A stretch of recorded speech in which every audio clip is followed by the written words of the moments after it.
In 1975, Scottish singer-songwriter Al Stewart released his sixth studio album, Modern Times, the first of his three collaborations with producer Alan Parsons, and from it, the track Sirens of Titan.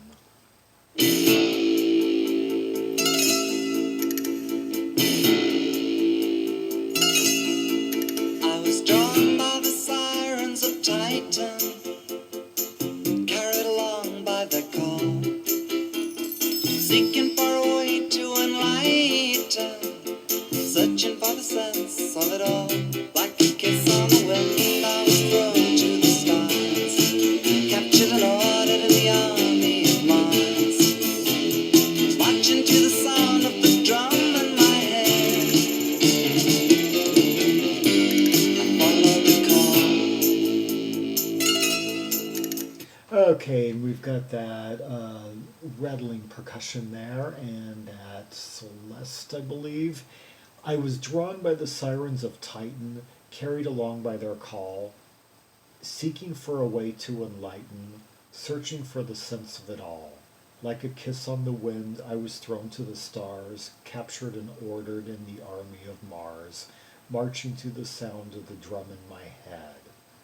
Yeah, based on, inspired by the Kurt Vonnegut novel with music hall type feel, which he had explored as far back as his first album and would revisit about one track per album with that kind of harpsichord or Celeste type sound that we're hearing and mid a jaunty little arrangement.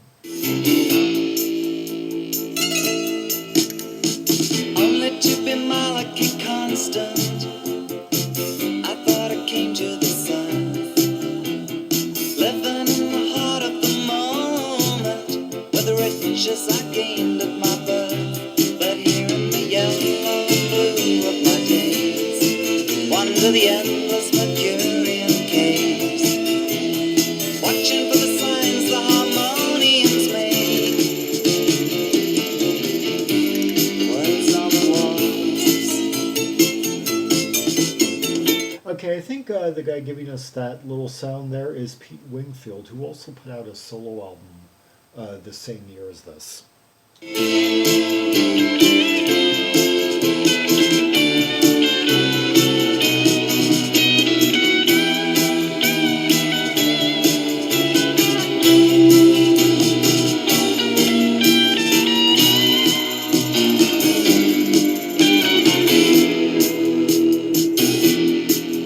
was drawn by the sirens of Titan, and so I came in the end.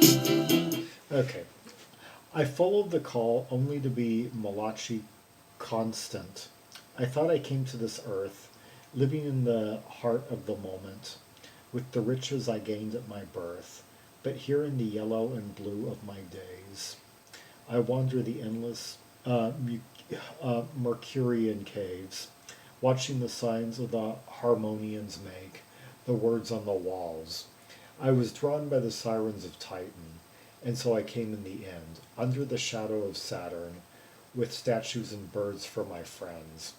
Finding a home at the end of my days, looking around, I've only to say I was the victim of a series of accidents, as are we all. I was drawn by the sirens of Titan, as are we all.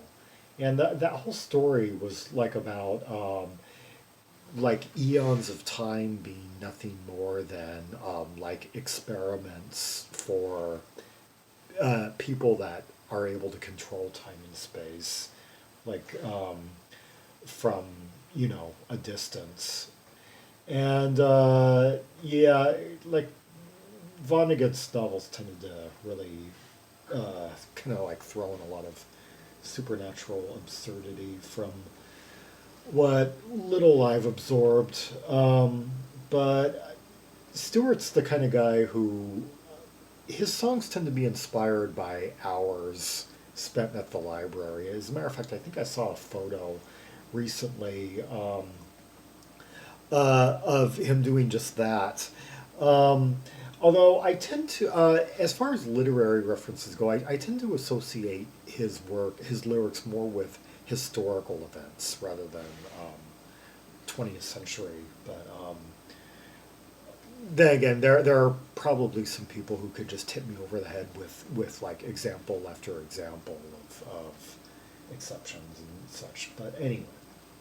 Under the shadow of Saturn, with statues and birds for my friends, finding a home at the end of my days, looking around, I've only to say I was the victim of a series of accidents. That's how we are. I was drawn by the Sirens of Titan. Okay, that Celeste right there, I'm not going to say it's a harpsichord because whenever I assume something is a harpsichord, I'm always, anything past the 60s anyway, I'm always like wrong about it. I haven't seen Pete Wingfield's name on so many releases. As a matter of fact, something I did just the other day, that I spotlighted just the other day had his name on it, and it's... in 1975 alone, in addition to his own album, Breakfast Special, he was on albums by, well, he was on this, he was on the Olympic Runners Out in Front, he was on the Streetwalkers Downtown Flyers, he was on a couple of records by Bloodstone, yeah, it just goes on and on. And so we are. I was drawn by the Sirens of Titan. And so we are. And so we are.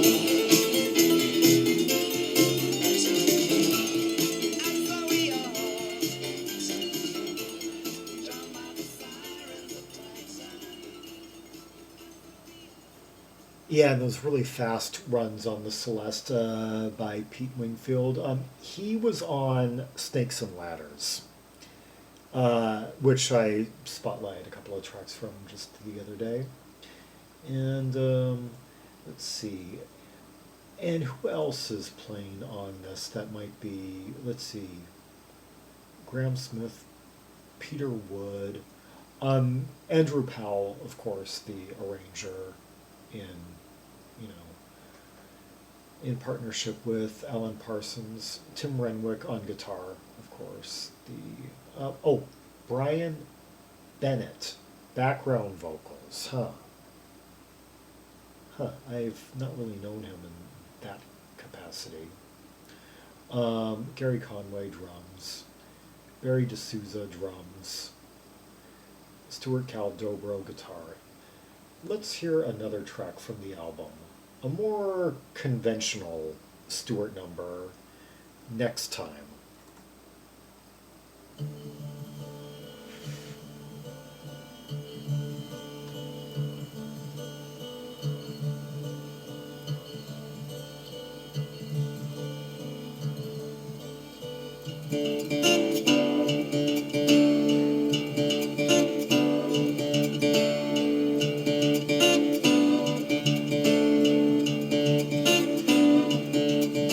Getting back to the folksier, kind of darker roots of like the first few albums, like of the 69-70 period.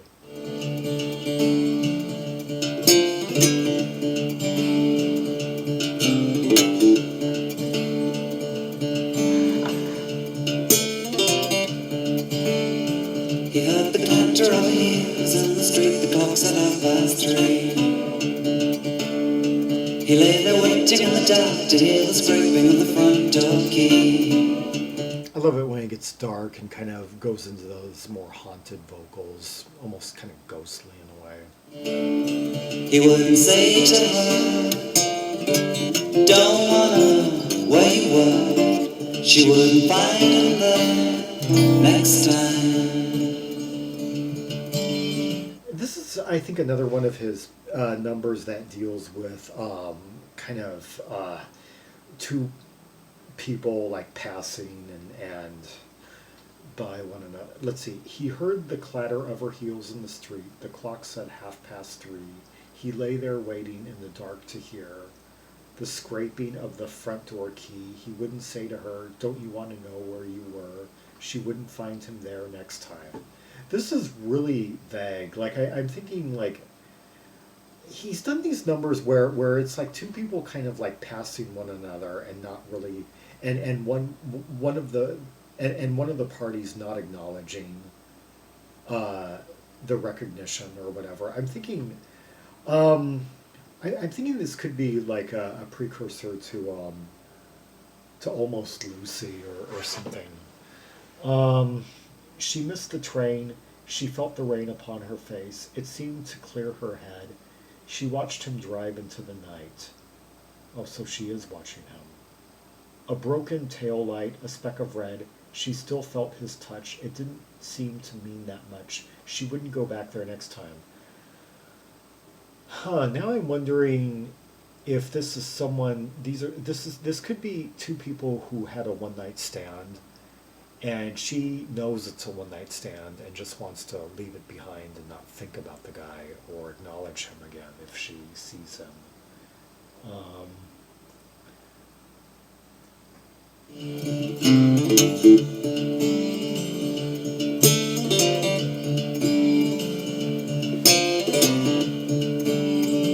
She missed the train, she felt the rain upon her face. It seemed to clear her head. She watched him drive into the night, a broken tail light, a speck of red. She still felt his touch. It didn't seem to mean that much. She wouldn't go back there next time.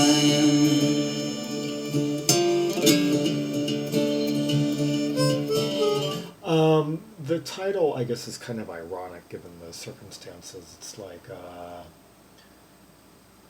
there's not going to be a next time. Yeah.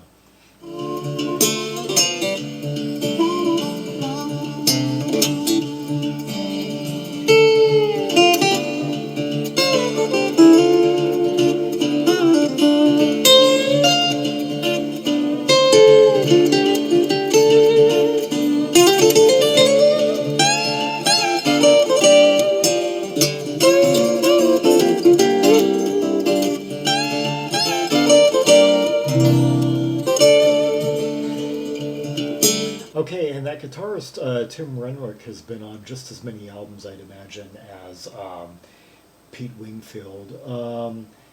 As a matter of fact, in 1970, he was in the Sutherland Brothers for a time, but in 1975 alone, in addition to this, it seems that a few people who played on Modern Times were also involved in this Dean Ford album that came out on EMI that year. And let's see, wasn't he... no, I'm not seeing that. I was thinking Atlantic Crossing.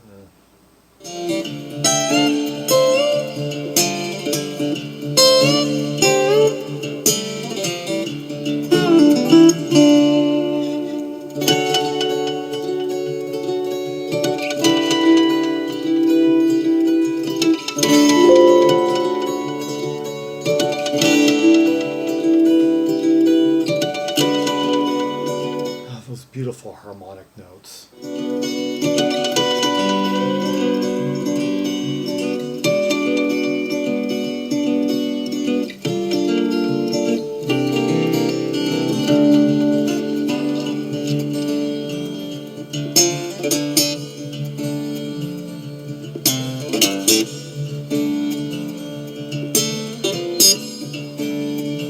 When you were just a kid, you loved to go to movies in the afternoon. And so you left the factory and got a job in the projection room. Betty Davis plays, ran away with the passing days. You'll be a movie star next time.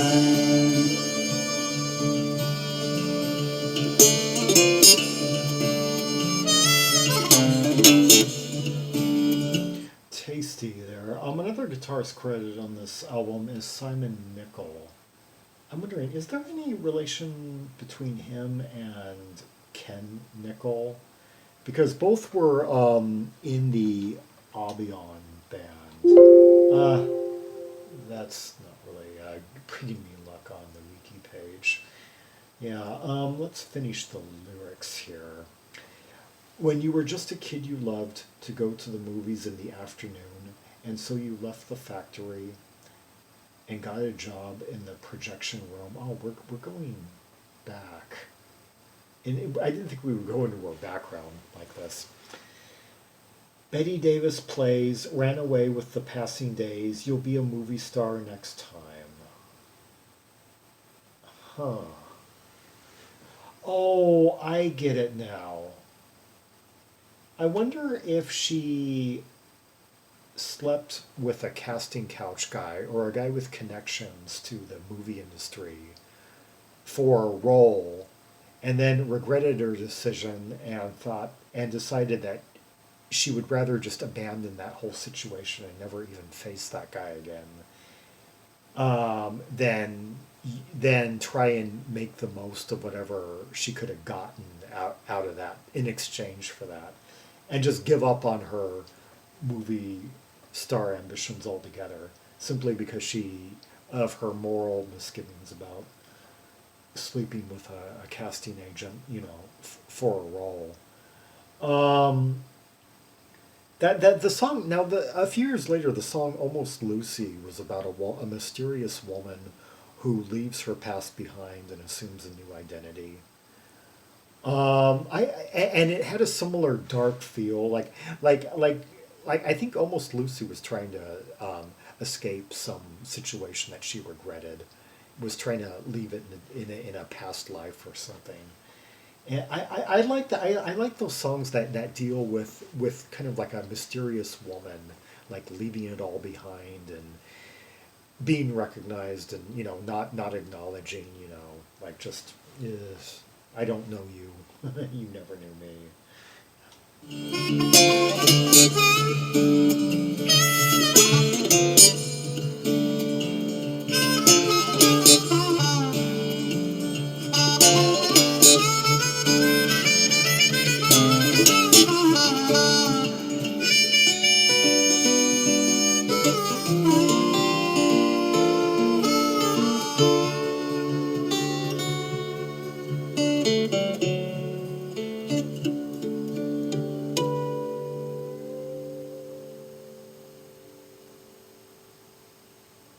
Yeah, very folksy, very dark, mysterious, and something I could really sink my teeth into lyrically.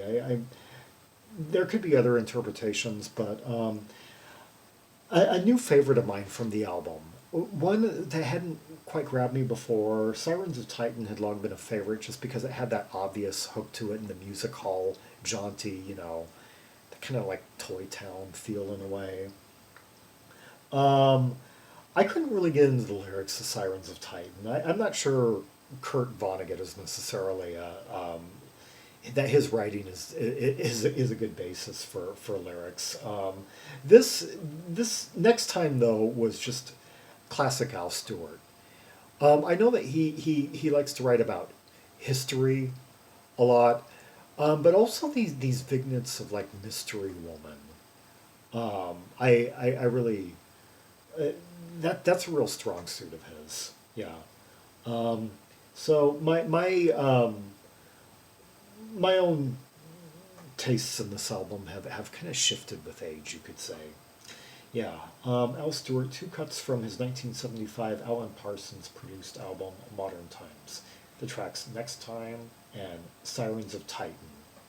For more Rubies and Sapphires from the catalog of Al Stewart, see the directory of albums by Scottish artists linked in the description below.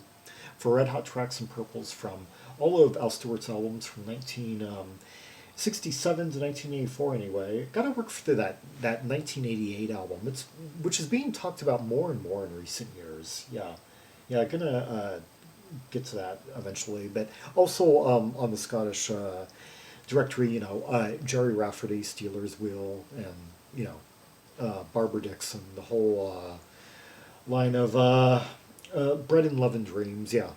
Scottish folk, and then many other genres as well.